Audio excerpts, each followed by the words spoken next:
There are few more controversial issues in education than the role of religion in schools. Despite falling church attendance and growing concerns about a society divided along religious lines, the number of faith schools and academies of a religious character are expanding. Supporters of this development say that the religious ethos of respect for authority, moral values and academic excellence explain their growing popularity. Not surprising, therefore, that minority faiths are taking the opportunity to open their own religious schools.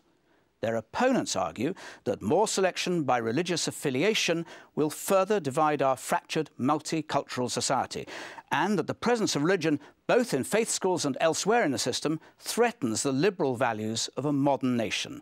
So what is the place, if any, for religion in a 21st century state education system? That's tonight's big debate.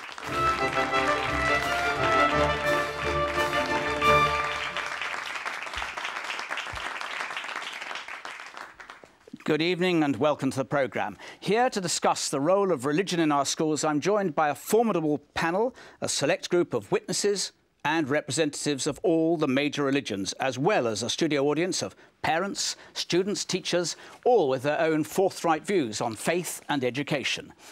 We start with faith schools, the collective name for some 7,000 schools of a religious character within the state system. The overwhelming majority are Christian, mostly Church of England or Roman Catholic. But in recent years, other faiths have followed suit. There are now 37 Jewish and 7 Muslim schools, plus a handful from the other main faiths. They're popular and very successful. But are they really the way forward for a modern, multi-faith society? Professor Dawkins, you have a root and branch opposition to faith schools. In a free society, why don't parents have every right to send their child to a faith school if they so wish? First of all, I don't have a root and branch opposition to religious education in the sense of education about religion. I think it's important that children should learn about religion. What I am against is the labelling of children with the religion of their parents when the children are too young to know what their own views are. I'm all for children being taught about lots of different religions and then making up their own minds later. What I really object to, and I think it's actually abusive to children, is to take a tiny child and say, you are a Christian child or you are a Muslim child. And that, in your own words, those schools that do that appall you. Well, I think that a faith school... I've got you here saying that exclusively religious schools are, quotes, wicked. Well, I think it is wicked if children are told you are a member of such and such a faith simply because your parents are. Because, after all, every child should be able to work out for themselves that it's an accident of birth that they just happen to be born into, say, a Catholic family or a Muslim family. And for that reason, you oppose faith schools because, in your view, by definition, that's what they're seeking to achieve. As far as I can tell, by definition, a faith school is propagating one particular faith, and it makes the assumption that the children in that school belong to a particular faith, which is presumably the faith of their parents. Bishop Peter Price of Bath and Wells, what's your response to that faith schools are actually, and you like faith schools, are in this sense, in the ways as defined by Professor Dawkins, wicked? Well, I'd like just to remind us all that the foundation of state education in this country began with Church of England schools. It was the Church of England that in 1811 began the general popular education process, which did not come into the state system until 1905. So there was a huge commitment by the Church of England to reach some of the poorest communities in every part of the nation. So that's where perhaps the state education we are talking about today began for the general public. I'm very encouraged by what Professor Dawkins says about the general debate on religious education. Yeah, but we're going to come on to the general debate in many different ways. Yeah. Faith schools themselves, are they not as, or why are they not as Richard Dawkins describes them to be? Well, because they are a place where the debate can take place in a discussion about religion. In Church of England schools, for example, all points of view are regarded as being valid and need to be there in the debate in religious education in particular. And there is an obligation to teach about other faiths and to have good But they are driven by your faith, by your belief that that faith is the faith that is the preferred faith, if not the exclusively correct faith? Well, I would just remind us a little bit about our own culture and our own history. I mean, the history of our country is fundamentally a Christian one. The Church of England and the state are, for good or ill, tied into each other, and that relationship has been a consistent one for many centuries. Barry Shearman, you chair the Schools Select Committee in the House of Commons. You don't like faith schools. You've just heard an account of the importance of the Church of England in delivering state education. Why are you against faith schools? I'm not against, I'm wary. I'm not like Richard. I don't think you can reinvent the fact that, as has been said, there's a long history of the Church in this country providing education, and it's something you can't ignore. We are where we are. For years, I think, and I had my children attended Church of England schools, you would hardly know they were particularly religious or faith schools, I have to say, and I think that is the ambience over the years that has developed in the Anglican faith, and I think Catholics follow pretty close. I think we all become a little more worried the more people take their faith seriously. That faith has some central tenets that actually go against some of the most accepted norms that we have in our society. So, sorry, are you saying, if I understand that correctly, you don't mind faith schools so long as they're not really driven by faith? Absolutely. Once they're driven by faith, you object to them very strongly? Yes, I actually think that is the situation of most ordinary citizens of our country. They're quite relaxed, they quite like the ambience of our culture being basically a Christian society. So the bishop, because he's kind of liberal and soft and doesn't really say, I believe in God, one God and only this God, but he says, yes, other things are important. He's kind of okay. Yes. But someone who says, I believe in Allah is not okay because they hold it more strongly.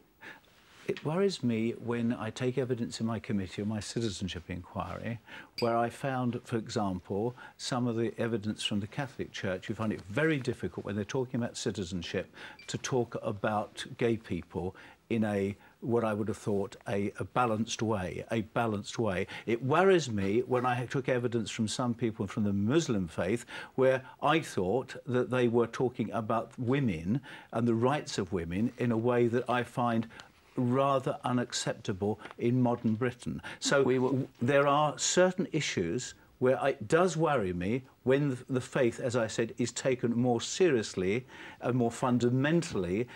Let me give you an example. Let me give you one example. No, can I ask you, so we're going to come on to these specific things in a short while. Right. So if I can ask you to hold there, and I'll bring in Una Stannard from the...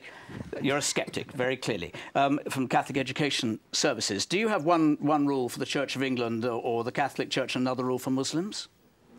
Well, I can only speak for the Catholic Church, and certainly... But for faith schools, obviously you speak for the Catholic, but do you believe that all faiths should have the right to faith schools in the same way as you have always had, or for a long time, Catholic Church had the right to faith schools? I think there are enormous advantages to having maintained faith schools. If you have maintained faith schools, there is a great degree of transparency and accountability, and the inspection process, for example, by Ofsted, the public reporting, the regulations and so on that are in place, means that it's possible for everyone to get a very good handle on what's going on in those schools. And I would have said also, we have been very pleased to have a history of Catholic schools, of schools that thrive and are popular, and I would say that that possibility should be there for other faiths too. OK, we're going to pick up on a lot of these things. But to highlight some of the specific issues as they arise throughout the programme, I'll be inviting individuals with particularly strong views, we've heard some already, to take their stand at the podium. Our first witness is Rabbi Dr. Jonathan Romaine. Dr. Jonathan Romaine is minister at the Maidenhead Synagogue in Berkshire. And you are against faith schools. Some people might think you're a rabbi, you'd be in favour, but you're actually against because you believe they damage social cohesion. In what way? Yes, well, I am a rabbi, and therefore I do take faith seriously, but I am worried about faith schools that the social consequences. Because if you have separate Jewish, Catholic, Muslim, Sikh, Hindu schools, essentially you're segregating the children, you're separating the children. They are growing up in ignorance of each other. And we're going to have a whole generation who simply don't know what each other looks like. And yes, they may know about each other from books, but that's not the same as interacting with each other. And the same goes to parents, of course. If you separate the children, you're separating the parents who don't meet at the school gate, at school plays, at summer fetes. And therefore, we're cutting a huge swathe through society. And precisely because it's a multi-faith society, it's important that children know each other and interact together. And does that, in your view, apply to all faith schools? Yes, across the board. I mean, for me, faith should come from the home. Schools should be cross-community, where they teach about faith and you learn about each other's history and culture. But the actual indoctrination should come from the home or from weekend schools. Schools should be where you build bridges, not direct barriers. And I say this from a religious point of view, because I strongly believe, as many of the other faiths believe, that you should love your neighbour as yourself. But you can only love your neighbour if you know your neighbour. So it's very important to interact with them. Respond to what the rabbi said.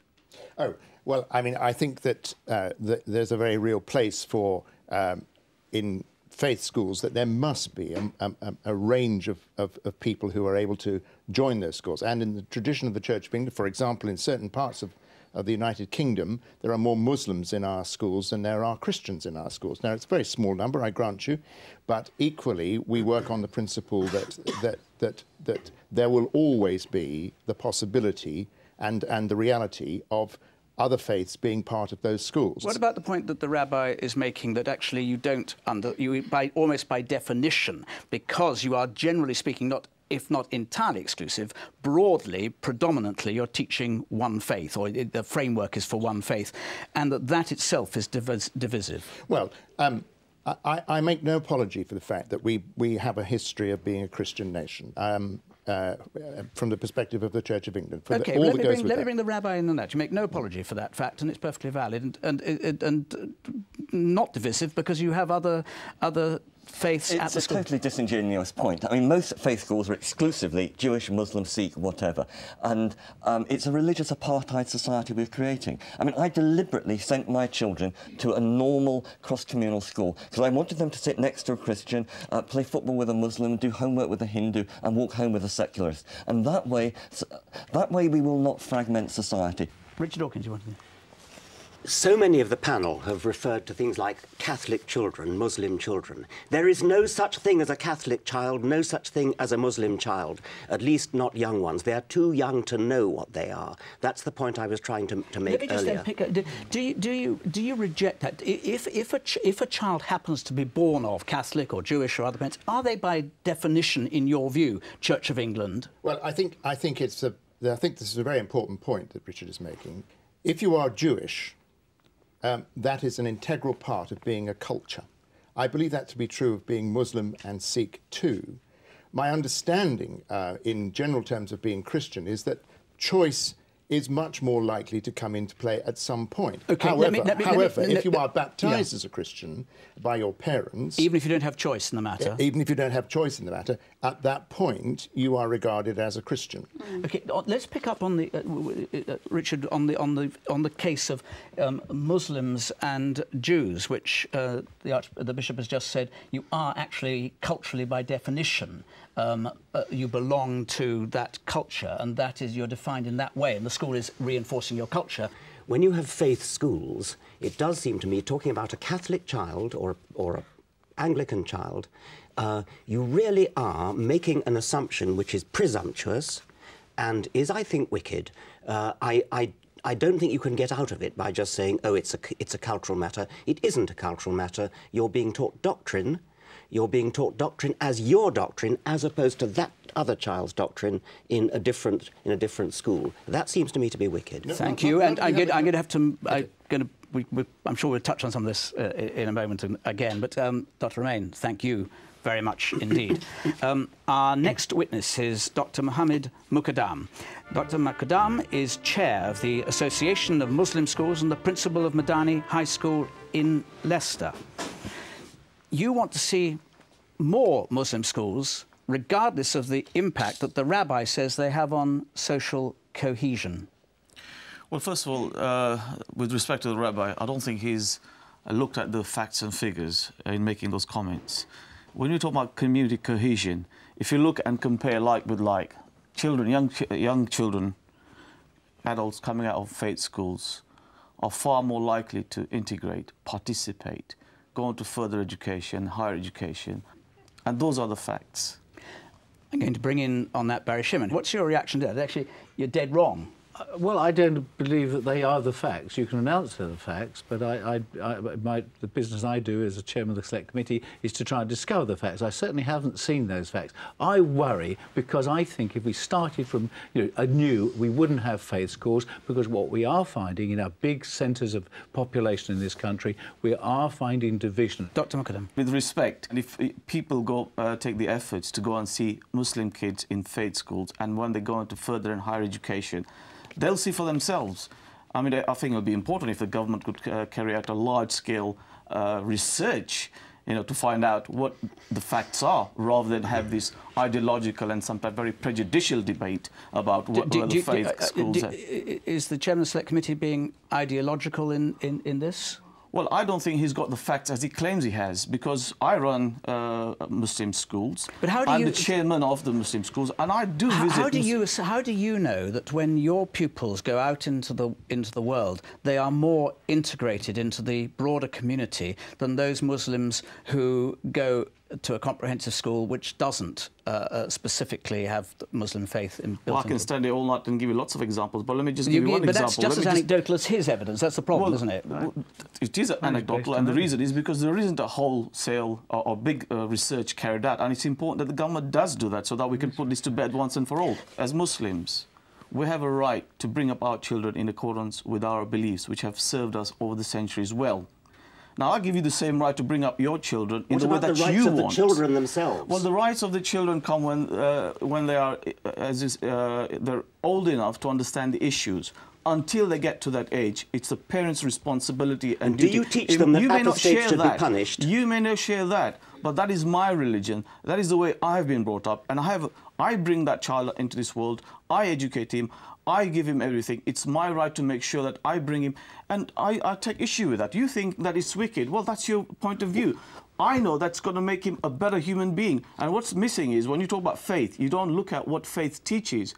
First and foremost, what faith teaches is that, listen, you're a human being, so respect your fellow human beings. And I think that's the important point that you don't want to discuss. What is the penalty for apostasy? That is the thing that you fail to discuss, and that's why you've got those prejudicial views about faith. What is the penalty for apostasy? What do you teach the children will happen to them if they give up the Muslim faith? Well, let's bring the debate back into Britain. What is the penalty for apostasy? I'll tell you what we will do, because we could go down this road a very long way, and it's obviously a very important issue. But I want to bring in some of our audience and those who have first-hand experience. Nadia, you are Muslim, but you don't go to a Muslim school. No. Are you better off as a result or worse off? To be honest, personally, I think I'm better off because I have an experience of different faiths, different people, and people who I wouldn't have met if I'd gone to a Muslim school, or a single faith, single sex school. I wouldn't have met a Rastafarian, I wouldn't have met a Jew or a Buddhist.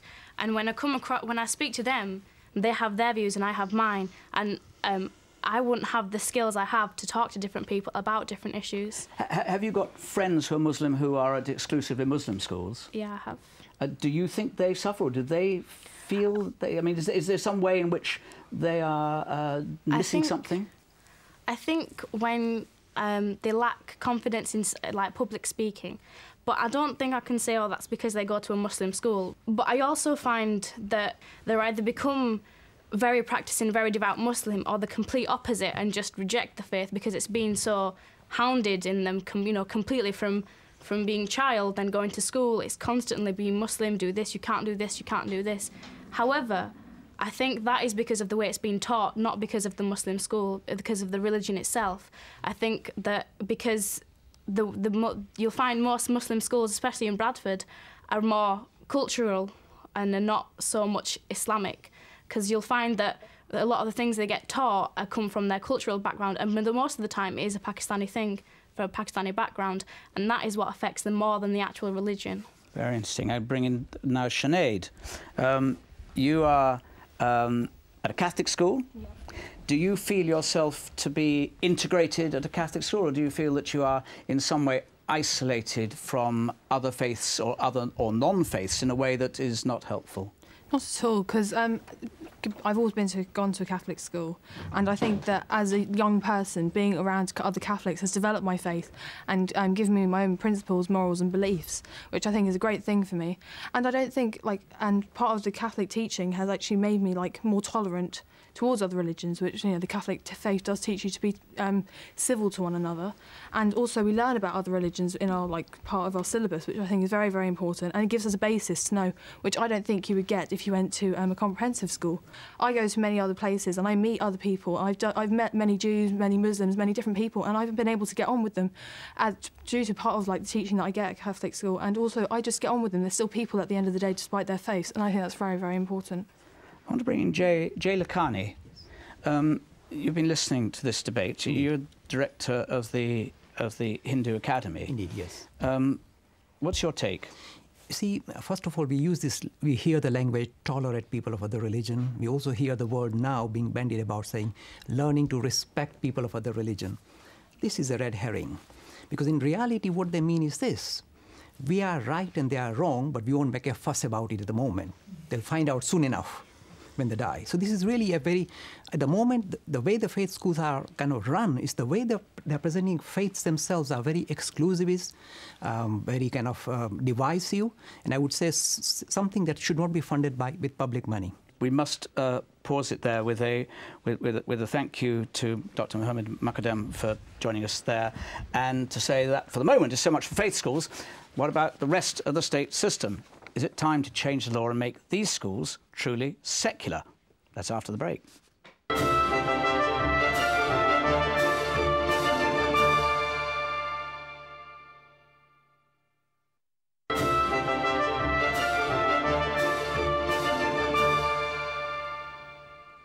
Welcome back. While faith schools dominate the debate about religion in schools, they are only part of the story.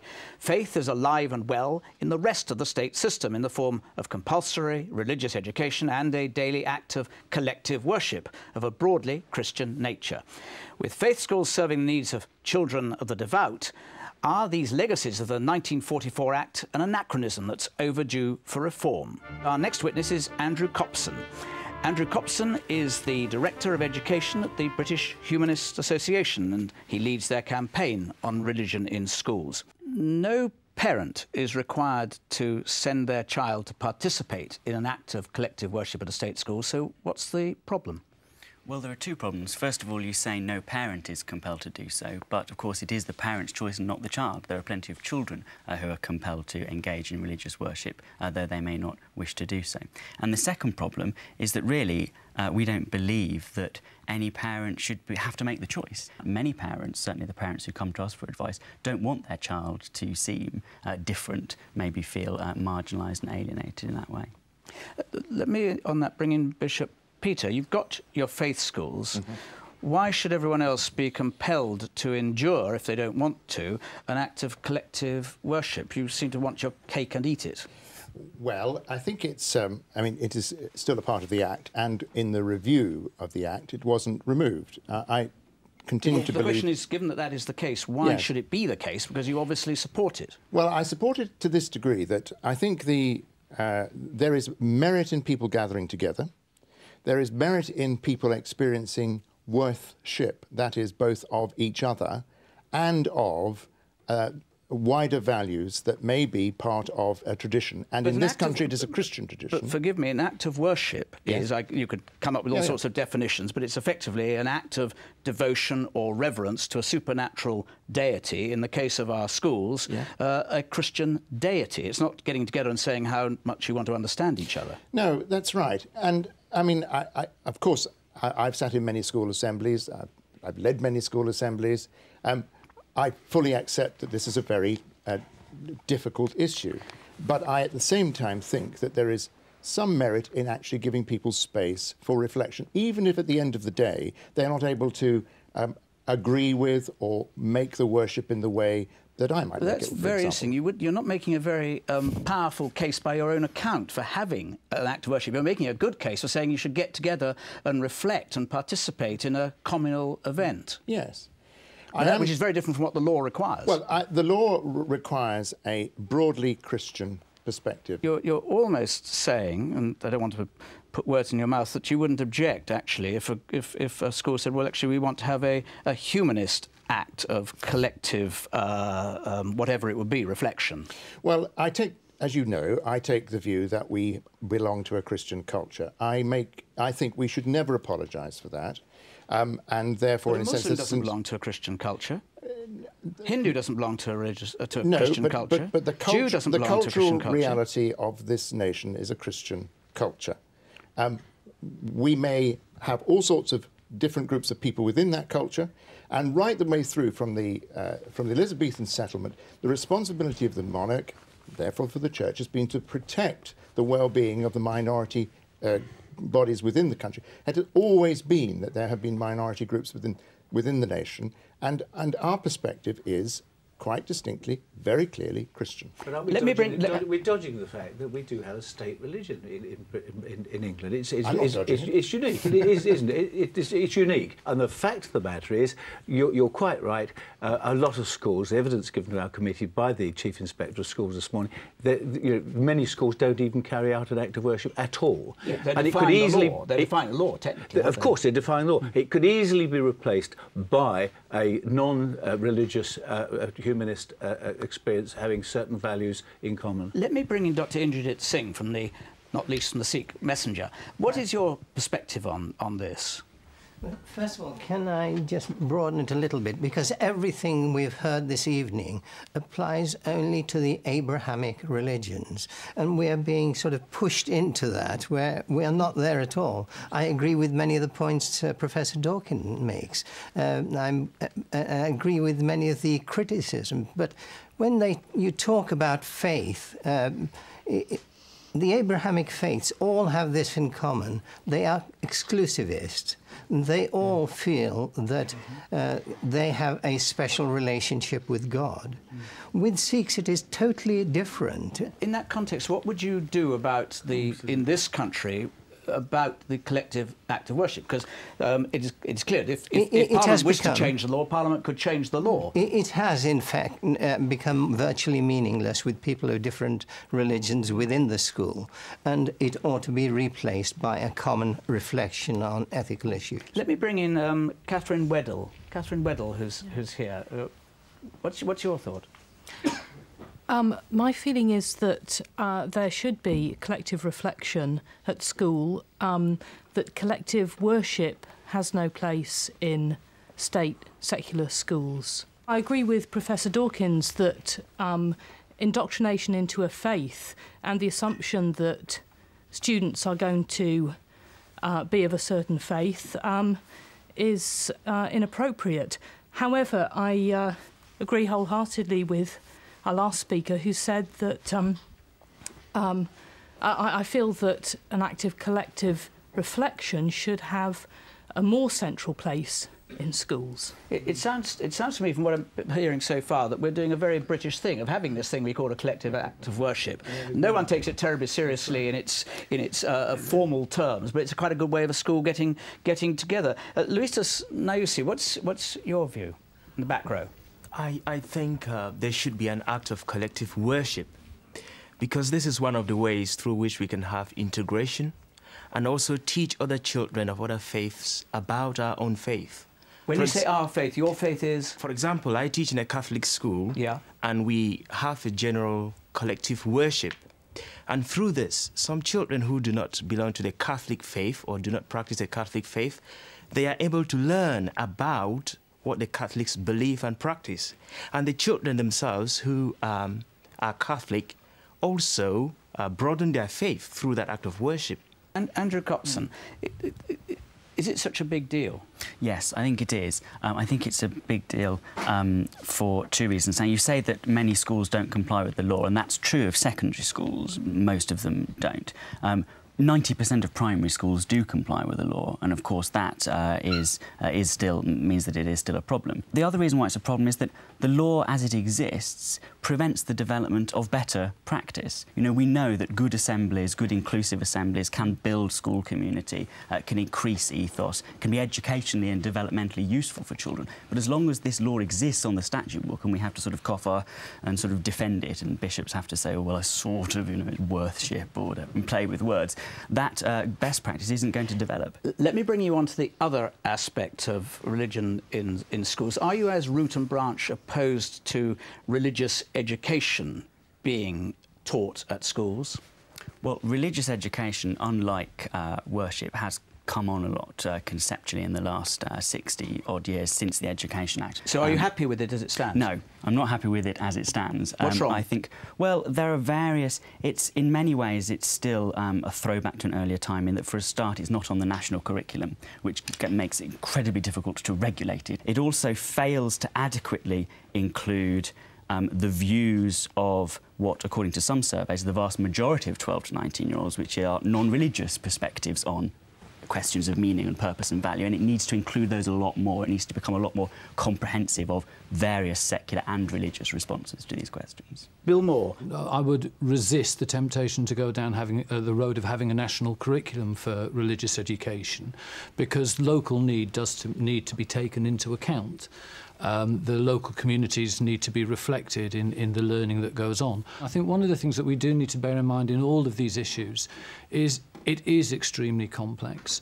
I mean, people have talked about the importance of learning about other faiths. One of the dimensions of religion in school, or faith in school, is learning from other faiths and worldviews. And good RE does incorporate, I mean, it has to incorporate the needs and the views of the children and young people in the classroom, including those of no religious faith or who are uncertain. Is it your view that all RE should exclude any proselytising for one particular faith? Yes, very much. All religious education should exclude proselytising. Richard Dawkins, from your perspective, presumably you wouldn't be entirely opposed at all to the idea. I would be thoroughly in favour of education in the Bible as literature. You can't understand English literature without the Bible. You can't take your allusions. And that's an aspect of what the bishop was saying. Is absolutely right. This is a Christian country. Historically, it's a Christian country. You can't understand English history or English literature without a knowledge of the Bible. And by the way, I think I should say that the act of collective worship, I don't approve of it, but nevertheless, the Christian religion, especially I think the Anglican religion, is benign by comparison. If a child at the end of its school career wants to give up religion, the church will quite happily say, OK, go your own way.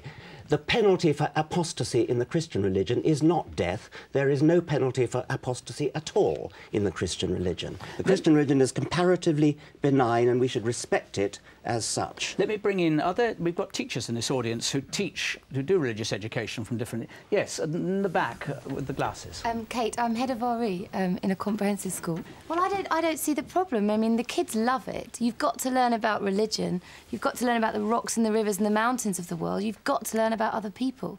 I mean, and even more so, day by day, we have got to know about other people. And are you absolutely, in terms of any faith, neutral about the relative merits of any faith? Oh, yes, I'm an atheist, so I guess maybe inside I think I'm right.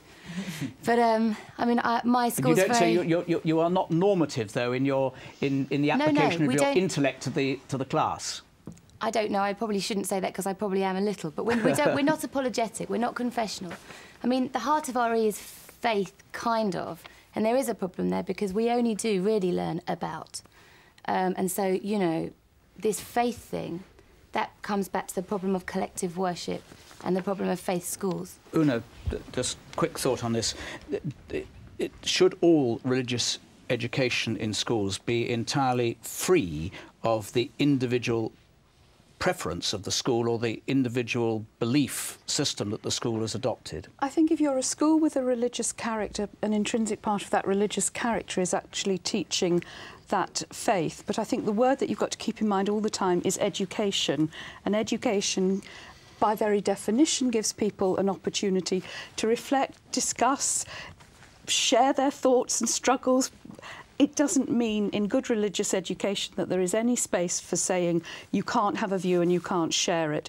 And in Catholic schools, that's what I expect is going on, and I expect that they're learning about other faiths as well. Are they all getting down the road that you'd like them to get down, having heard this discussion, Andrew Clopson? I think religious education has come on quite a lot in the past in our community schools, and I think it'll probably develop a lot in the future. I think it is a problem to try and apply those same... I think what we need to do is try and apply those same principles of good religious education to faith schools within the state system as well, though. Thank you very much. Do you think there ought to be trained people doing it? On my visits to school, I find far too many people untrained conducting religious education, and that is very, very dangerous. We will pause there after the break.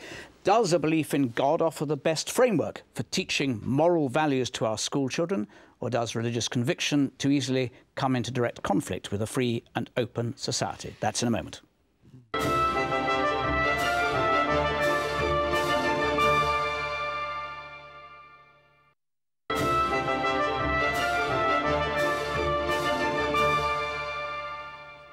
Welcome back. It's often claimed that religion is the best way to communicate moral values to children, and that without it, they won't understand the difference between right and wrong. Others, however, argue from the opposite, that the opposite is true, suggesting that religious values are actually in conflict with the moral values of modern Britain.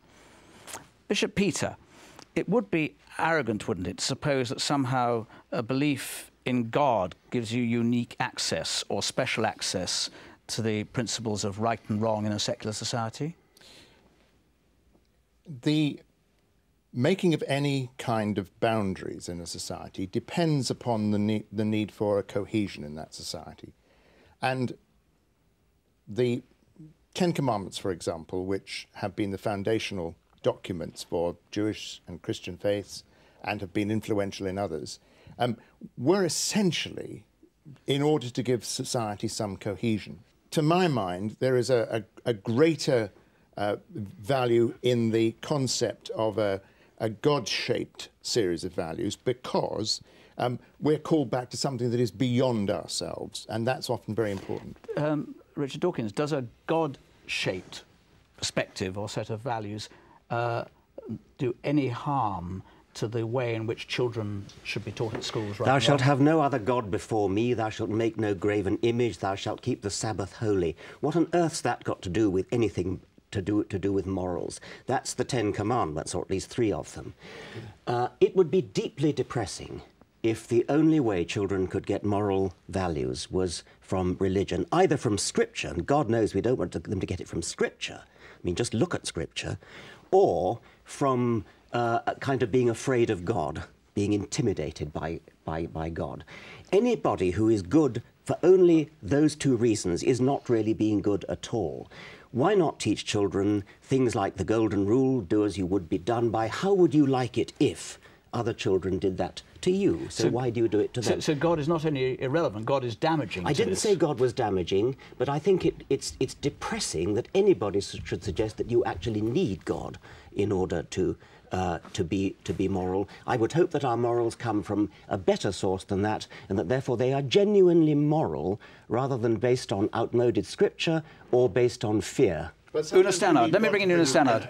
I think sometimes it's easier to talk in terms of human values, and then to think about the lens that your faith makes you look at them and act on them. So, for instance, if I take my Christian faith and my Catholic religion, I am left in absolutely no doubt that life is precious, that everybody I encounter is equal in the eyes of God, and that reconciliation is something I may not always, you know, at an emotional level be keen on doing, but I have it as my duty and my responsibility within my faith. So I think religion is what you apply and act with those human values. OK, that's a clear sort of opening set of views. Let me come to our next witness on this. Mariam Namazi was born in Iran before her family left in the wake of the Islamic revolution. You are part of the British Council of Ex-Muslims. I presume that you believe religious principles are not entirely helpful to developing moral values. No, I actually think that oftentimes religious principles are actually quite immoral, to be quite frank. And I think that if you look at examples where girls are sexualized at a very young age, for example, if you look at Islamic schools where they're forced to veil, where they're taught that they're different from boys, where they're not allowed to listen to music, where they're completely segregated, and many such examples like that. I think, in fact, if there is any good morality that comes out of even religious education, it's not because of religion, it's oftentimes despite religion, and it's the result of an enlightenment and a vast social movement for 21st century values that have had an effect on religion as well. Let me bring in, I will come to you in a moment, let me bring in Mohammed Muqaddam in response to that. I don't want to misreport, but at Muslim schools, the girls are put into a position where they are diminished as human beings. Well, that's often the case where people are ignorant of what goes on in faith schools and Muslim schools. The fact is, our schools are run along legal lines. They treat both sexes equally, provide them with the best opportunities. So that's often a case of people who have prejudices and ignorance. Mariam? I mean, I think it's typical of Islamic schools and the political Islamic movement to label any criticism a sort of prejudice and thereby racism, thereby trying to make people silent on criticizing it. I think the issues are very clear. I mean, the head of the Islamia school, for example, was quoted in an interview saying that you're born a Muslim, you're always a Muslim, you can't leave. And that's things that have been told to me untold times for having renounced religion and Islam. There is threats, there is intimidations. Just yesterday, a 16-year-old girl was killed by her father for refusing to wear the veil. I think Islamic schools very much do suppress and restrict girls. Of course I did. I lived under the Islamic Republic of Iran. The father who killed, did he go to an Islamic school? I think Islamic schools, the problem with all faith schools, let me be clear that I don't have a problem with all faith schools, because I think if Catholic schools are a little more tame, it's because the Enlightenment has tamed them. I agree with Richard Dawkins that children do not have a religion. They shouldn't be labelled as any religion. They should be labelled human, and that is the best way to safeguard children's rights. Pause there for a second while I bring in Nadja, because you touched on this before. I mean, you are wearing the veil, you're a Muslim. What is your response to what you've just heard? I'm 16, I wear the hijab because I want to wear it, and I'm here, I'm out of my home, I'm doing well in school, I do a lot of stuff out of school. Nowhere does my religion stop me from doing what I want to do and being myself and expressing myself.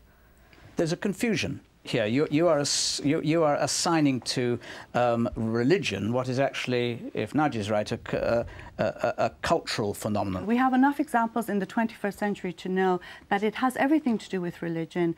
And I mean, I think that obviously there are women, and I think with children it's a very different issue. The veil is a form of child abuse, in my opinion. But for adult women, I think they have a right to wear it. She's 16. She's an adult, and therefore she isn't being abused, as it were, by wearing this is the thing. I mean, there might be people who don't. I think, socially speaking, the veil is very often imposed on women. And I think the problem with the thing about education is that it has to help children have access to information, be able to question. And I think the problem with religion is it's actually very restrictive and prescriptive and doesn't allow people to question, because these are the rules and you have to adhere by them. You said just now, and I want to bring in there for Una Stannard, that other religions maybe were softer, but that you had the same underlying objection. You are opposed to abortion. Abortion is a mortal sin in the Catholic faith. What do you say to a 16-year-old girl who's come to you and says, I've had an abortion? Well, we believe that all life is precious, it's God-given, but a young girl in the circumstances you're talking about, like anybody else in challenging circumstances or circumstances where behaviours may not have been in accordance with our beliefs, still deserves our love and our care, but and that's what would happen. That's what would be given. And says to the Catholic school, are you telling me I've committed a mortal sin? And the answer to that has to be yes, which is, I'm suggesting, is really out of kilter with social values that many people think that young person should be able to, free to adopt. Well, you keep referring to us being a secular society, Jonathan. I would also, you know, just want to put down a marker that I contest that. I would say that we don't support abortion. I make no apology for that.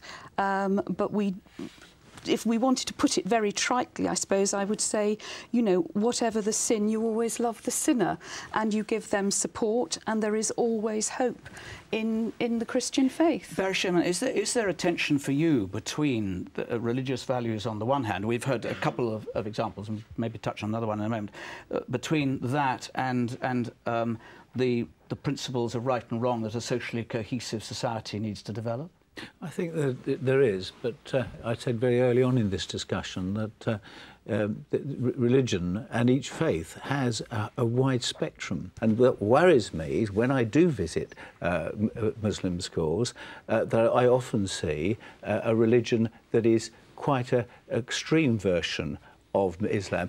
I have Muslims in my constituency and in West Yorkshire who set up their own informal schools because of the profound influence of particularly a part of that religion that comes from Saudi Arabia, and they don't like that. So we've got to be very cautious about what faith is, how it impinges, what part of the faith, what part of the Anglican faith in terms of the evangelical wing in certain schools in this country. Well, I was going to come exactly to Bishop Peter. So there is a conflict between many in your church's attitude towards homosexuality, the practice of homosexuality, and society's views about homosexuality.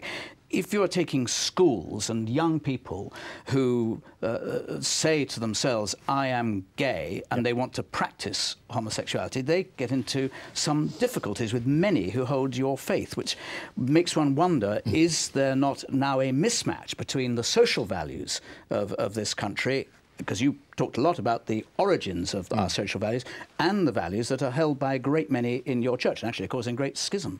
Yes, I mean, but the point about it is that there is a debate taking place. That's the difference, I think, that there's no lack of debate in schools on this question. There's no attempt to kind of muzzle the debate or muzzle people speaking for themselves in their sexuality and declaring but it. If let me put it, so you're a teacher at school, and a boy comes to you, 16-year-old boy, and says, I'm gay, and I have sex. What is your view of what I'm doing? What's your response? Well, if I'm a teacher, I think I have to be very careful what my view is, because one of the things you have to say at that point is, as we've said earlier on, and when I was a teacher and I taught RE in a state school, not as an ordained person, but as just as a layman, young people did come and talk that through with me. And the point I wanted to do all the time was to help them to discover who they were at that particular point in time. It wasn't my role to make a judgment upon them in that situation. It's not the role of education to help people to make judgments on people. It is to listen to where they are coming from.